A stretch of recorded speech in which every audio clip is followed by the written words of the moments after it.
يا مساء الخير اخواتي بقى، ازيكم عاملين ايه؟ وحشتوني قوي. قبل ما نبدا الحلقه ما تنسوش كده تصلوا على النبي. الوقت اتطلب مني واحد موكا سخنه، طريقه سهله وبسيطه وممتعه جدا واقتصاديه. تعالوا كده اما نعملها مع بعض ونشوف الطريقه المناسبه اللي نعمل بيها الموكا السخنه في البيت عامله ازاي. اول حاجه هنجيب الكنكه بتاعتنا وهنحط كوبايه لبن كده في الكنكه او اقل من كوبايه لبن.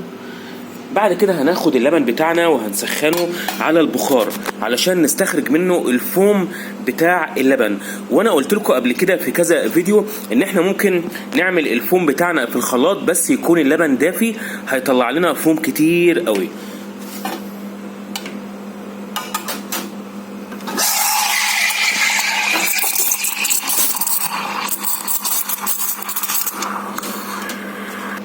زي ما انتم شايفين عملنا الفوم بتاعنا، سخنا اللبن وبعد كده عملنا الفوم على البخار. هنمسح بقى كده ورانا.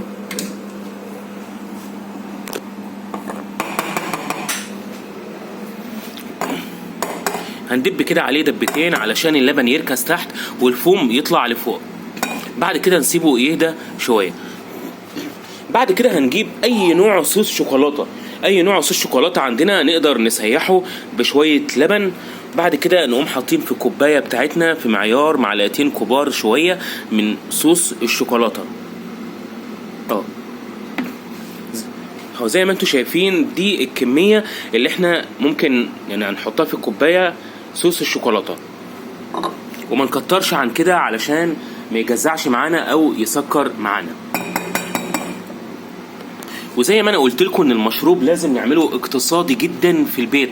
يعني في البيت ممكن ما يكلفناش 15 جنيه، لكن بره البيت طبعا بيطلب مني ب40 وب50 جنيه. هنجيب بقى ظرف نسكافيه زي ما انتم شايفينه ده. بعد كده هنجيب كنكه صغيره او كوبايه عندنا تكون صغيره، وهنفتح كيس النسكافيه وهنفضيه في الكراف بتاعنا. بعد كده هناخد الكراف وهنروح علشان نحط فيه ميه سخنه. دي يعني يعتبر قهوة سريعة الذوبان. المفروض ما بيتحطش نسكافيه على الموكا، المفروض بيتحط اسبريسو. اسبريسو ده نوع قهوة معين بيتحط على الموكا وبنستخدمه للكابتشينو والكافيه لاتيه والحاجات دي كلها.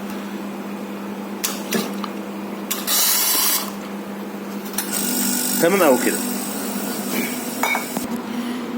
بعد كده هنقلبه بالمعلقة كويس.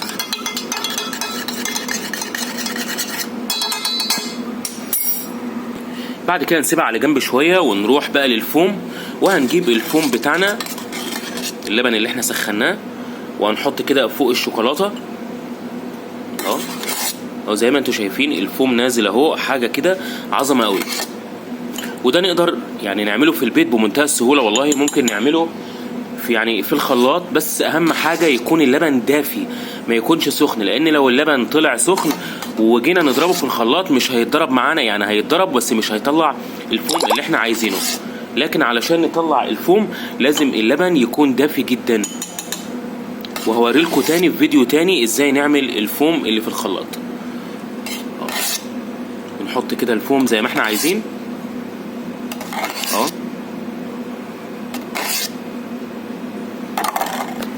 بعد كده ندبه شويه كده.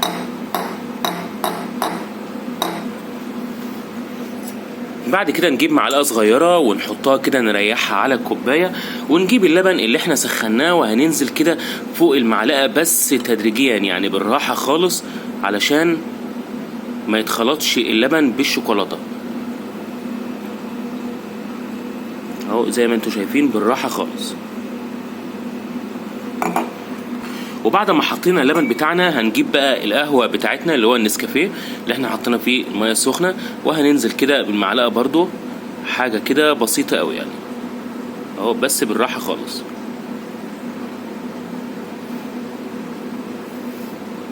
مشروب جميل ومش مكلف، مش مكلف خالص. يعني احنا في البيت والله ممكن ما يكلفناش اصلا 15 جنيه كمان، انما لو جينا طلبناه بره البيت بيطلب ب50 وب60 جنيه. موضوع مؤفر شوية، لكن هو علشان شغل الكافيهات كده. زي ما انتوا شايفين ده الشكل بتاع الموكا السخنة. نسحب بقى كده المعلقة بالراحة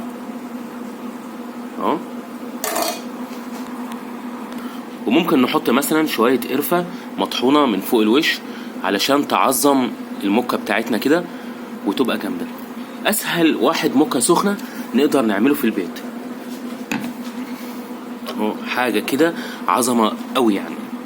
بعد كده بقى نجيب شوية صوص شوكولاتة كده على الهادي ونحط كده حبة صوص شوكولاتة وتمام قوي كده. واحد موكا سخنة حكاية قوي، نقدر نعمله في البيت بمنتهى السهولة. وزي ما انتوا شايفين حطينا الشوكولاتة وبعد كده حطينا الفوم ونزلنا باللبن، واخر حاجة نزلنا بيها القهوة علشان يدينا الطبقات المختلفة للموكا السخنة. حاجة كده عظمة قوي. يا ريت كلكم تعملوه في البيت وتقولوا لي رأيكم ايه في التعليقات. واللي يا ريت اللي يعمل الموكا السخنة يصورها لي ويبعتها لي علشان اتفرج على الشغل الجميل بتاع الموكا السخنة. ما تنسوش تعملوا لايك وشير، واللي ما اشتركش في القناة يا ريت تشتركوا بسرعة جدا. ومعلش بقى صدعتكم بس خلاص.